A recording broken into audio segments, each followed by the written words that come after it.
Uh, Game just wrapped up about 5 minutes ago. I'm watching the on-field post-game interviews right now to my right. Aaron Rodgers talking to Aaron Andrews, but man, 28-23, Seahawks lose in Lambeau. Their season is over.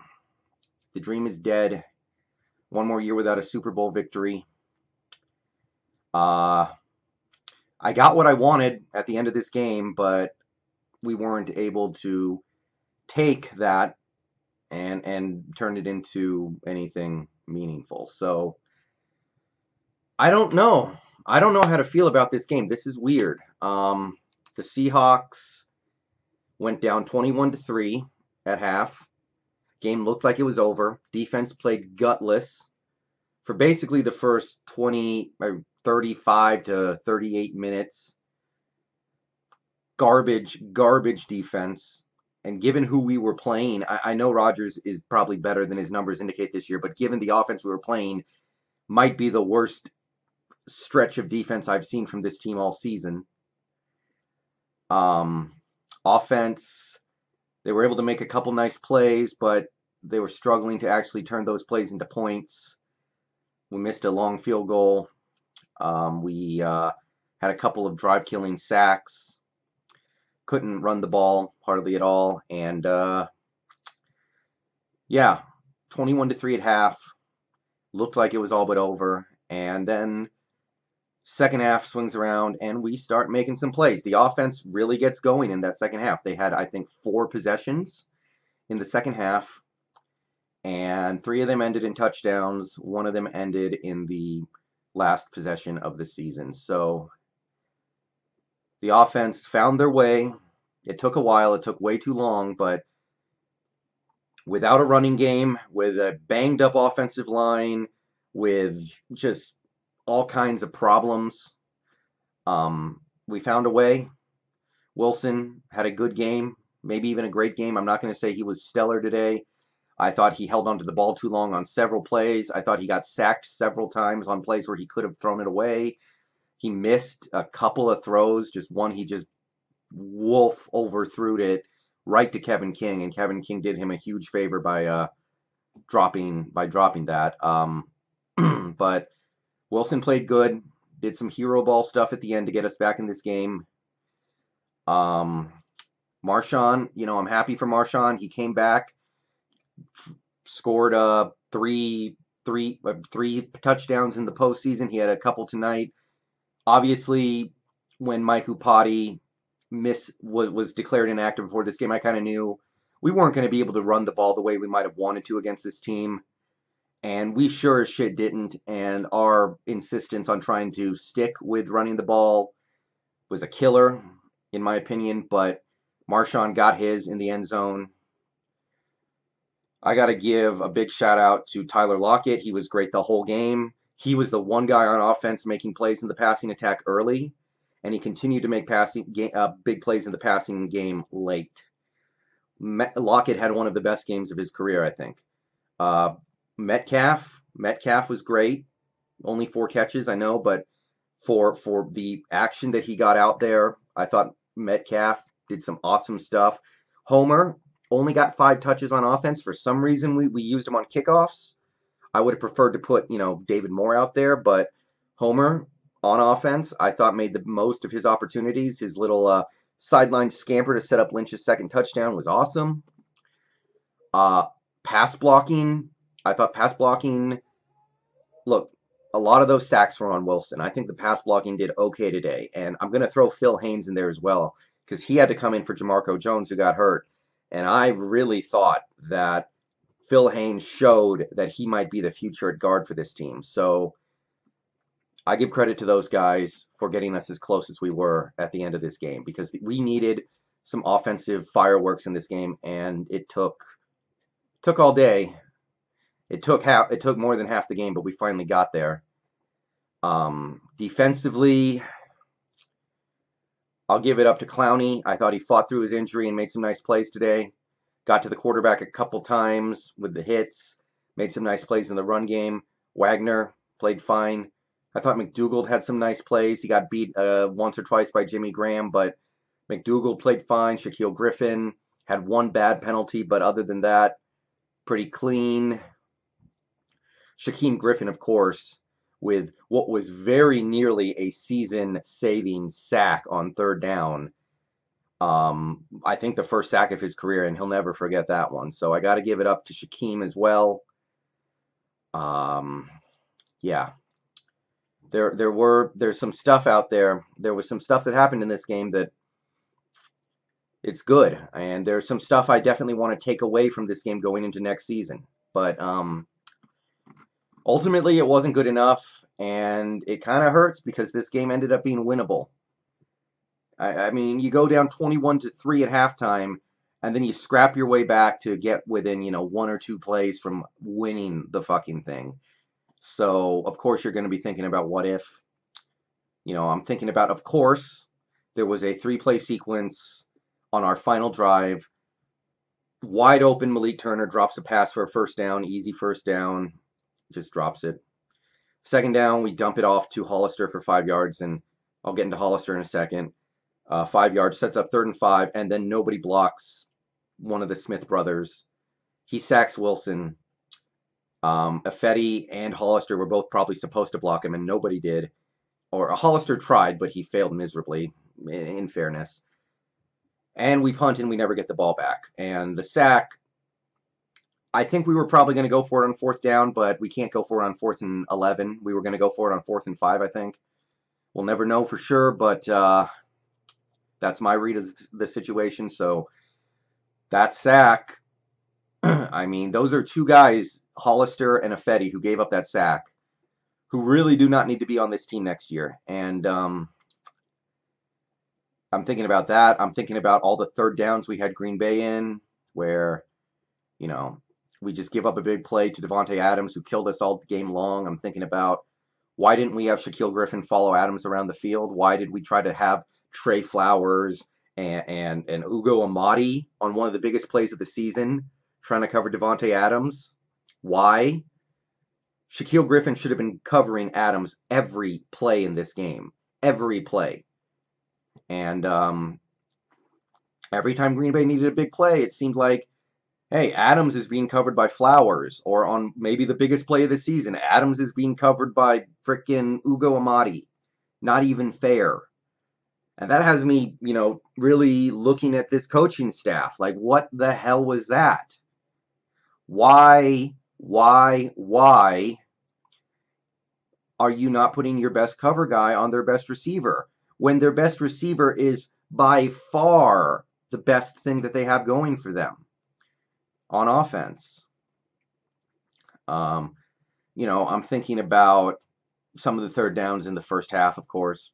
I'm thinking about, we had a 4th down and half a yard from our own 40-yard line, where I know you can't really go for it on 4th down that early, but my God, on this team with this particular pool of talent, with the way we were playing, I'm wondering if maybe that was the spot to go for it on a 4th down. I don't know how to look at this game and evaluate like the coaching staff, because I really feel like this coaching staff is not going to be the one that gets us over the hump, because we have not gone past the divisional round since 2014. The last time we went past the divisional round was when we beat Carolina in the 2014 season. So we have not gotten over this hump, this final hump where you go from a kind of contender to a real contender. Teams that get eliminated in the divisional round, typically, you look at those teams and you go, they were kind of contenders, but maybe they were missing a little bit. Maybe they just had a bad game. But a lot of those teams, you would say, they weren't really Super Bowl contenders. You get to the title game, the NFC title game, now you're talking. And we have not been that far in a while. And I'm thinking, why is this team not able to get over that hump this many years in a row? Because we played 3 games in the divisional round, and we have lost all 3 of them. And I'm thinking about why. Is it the players? Because, here, I'll say this. Brian Schottenheimer tonight pissed me off. He did. We ran the ball way too much. I mean, We were down this whole game. We never once had a possession where we were down, where we were tied or ahead. We were behind the whole game. And we still had 24 rushes to 31 pass attempts. And I know those numbers are a little skewed because Wilson ran the ball a lot on designed passes and he got sacked a few times, but for some reason, when we went down 14-3 and then 21-3 and 28-10, we were not ready to abandon the running game like we should have when the running game was getting us 2 yards a pop. The only running game we should have had for most of this game is Wilson scrambling. But with that being said, there was some other stuff that Schottenheimer did in this game that pissed me off. Some of the route combinations were trash. There were some plays where Wilson had 8 seconds back in the pocket and he couldn't find anybody open, and there's nobody to dump the ball off to in a short to intermediate area. Everything is deep down the field, so there's just nothing. There was some shit like that, but the offense, I get it, okay? We've got no running backs. We've got very little on the offensive line. Left tackle's playing with a bad knee. We're missing our guards. We're missing our center. The offensive line is just a mash unit. I understand, okay? The offense is going to have problems. By the way, both of our top tight ends coming into this season are hurt. No Disley, no Dixon. I understand the offense, okay? I understand that, Hollister, it was a fun couple of months with him. He was doing some nice stuff, but that dude's garbage. And I'm looking forward to having him not be on this team next year because we had a drop. We had a fumble that we got very lucky to keep the ball on, which would have been a disastrous fumble. I mean, my God, I'm sick of Hollister. He's been bad for about a month now. I get the offense is shorthanded. So offense, I can't trip on too much. We're lacking in talent, but this defense, you see the good players and you see the good plays, but for some reason, this defense sucks. And they suck in about every category. They can't stop the run that well, although as tonight went on, they actually had a little bit of success against the run. A lot of it was because Green Bay was running out the clock at the end of this game, though, so don't put too much on that, please.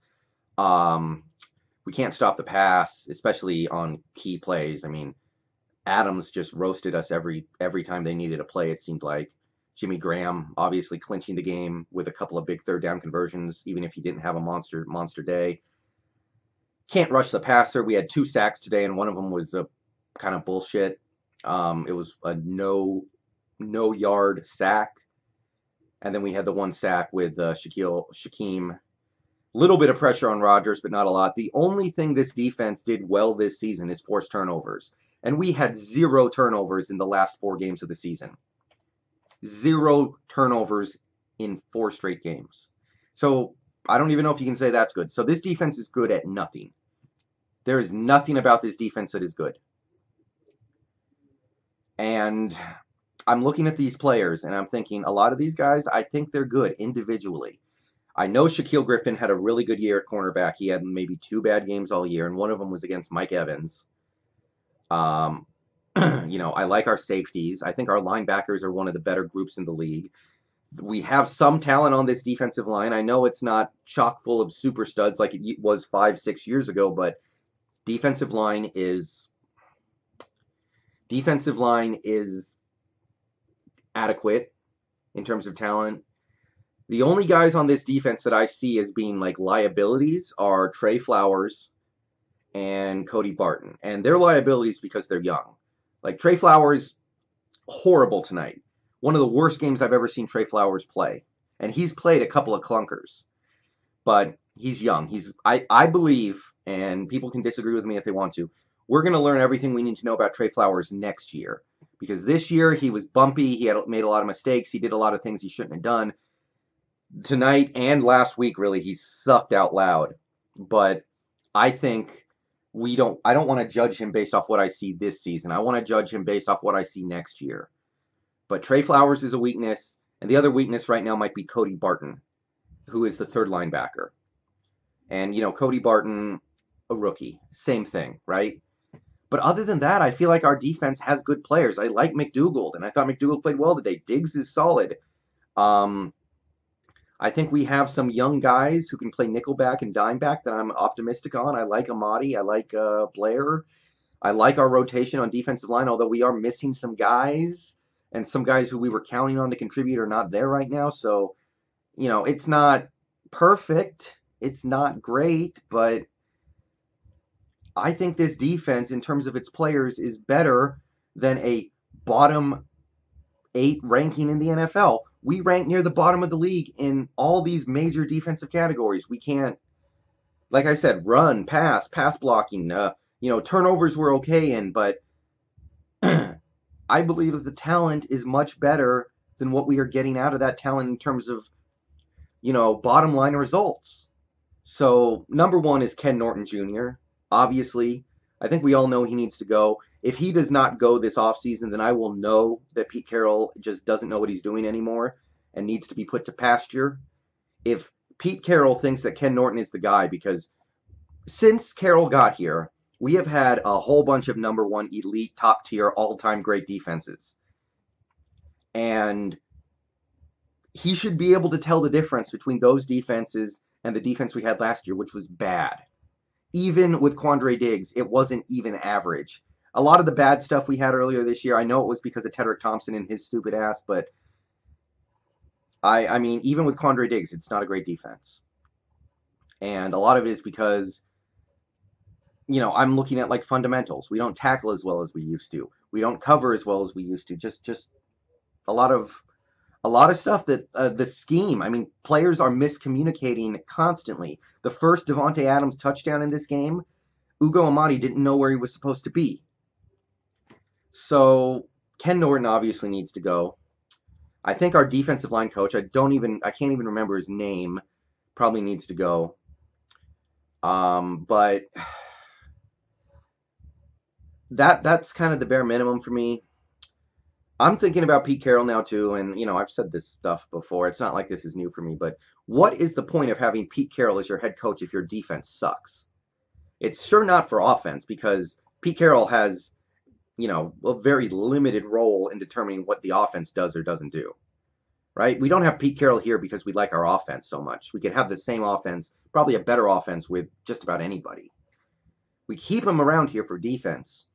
And this defense, we've invested draft picks into it. We've made trades. We traded for Clowney. We traded for Diggs. We've used first-round picks on L.J. Collier, who can't even get on the field. We've spent some free agent dollars to bring some guys over, like Bradley McDougald, I guess you would say. And we've used draft capital, like I said, Shaquille Griffin, Cody Barton, Ugo Amadi, Marquise Blair. And the defense sucks. So I ask you this. If our defense sucks, which it does, what is the point of Pete Carroll? In my opinion, pretty much every coach on this staff can get the hell out. I would love to have a clean house next year. If we have to have one rebuilding season to accomplish it, then as much as I hate to give away seasons with Russell Wilson, then so be it. But I don't see how this staff is the staff that's going to get us over the top. Because in my opinion, teams are starting to figure out how to play against the Pete Carroll defense. They are starting to solve Pete Carroll's defense. And I'm worried that all Carroll is at this point is an old man with no ideas. And that's not going to win you a Super Bowl when you have this kind of offense. All right. I'm not too bummed that we lost. I am happy that the team fought back and got to within a one-score game and actually had several chances to win at the end, but I'm also thinking about all the reasons why they didn't win. And look, like I said, offensively, okay, we have talent deficiencies on offense. I don't see it on defense. I see a couple of holes that a good defensive coordinator, good coaching would be able to work around, and we don't. Trey Flowers isn't really up to snuff right now. He's not having a good game. We don't have any solutions to address that. All we can do is throw him out there over and over again and hope next time he figures it out. And of course, he never figures it out. Cody Barton is the third linebacker. How about you don't put him on the field because you put a nickel back out there instead? Oh, we don't like doing that for some reason. All right. Long video, 20-minute video, but it's the end of the season, so what am I going to do, right? I'll stream some Yakuza on YouTube tonight. Y'all can come in and we can talk about this, but yeah. I'm glad we fought back. I was gonna do a firing squad in this video if the game stayed a blowout, but yeah, yeah, yeah. I just don't think that this coaching staff is maximizing what we have in this roster. I really don't. It's hard for me to even say that many negative things about most of these players because I feel like the coaches are not putting them in good situations. All right. Peace. Go Hawks. Tough way to end the season. Proud of the team for fighting. I appreciate 11 win seasons. I do. I am grateful to win 11 games. I'm grateful to make it to the divisional round, but I don't want to forget what this team is. This is an 8 or 9 win team that found a way to win 11 games, found a way to a good playoff matchup and won a playoff game, and that's all we are. That's all we are to me. See you later. Go Hawks.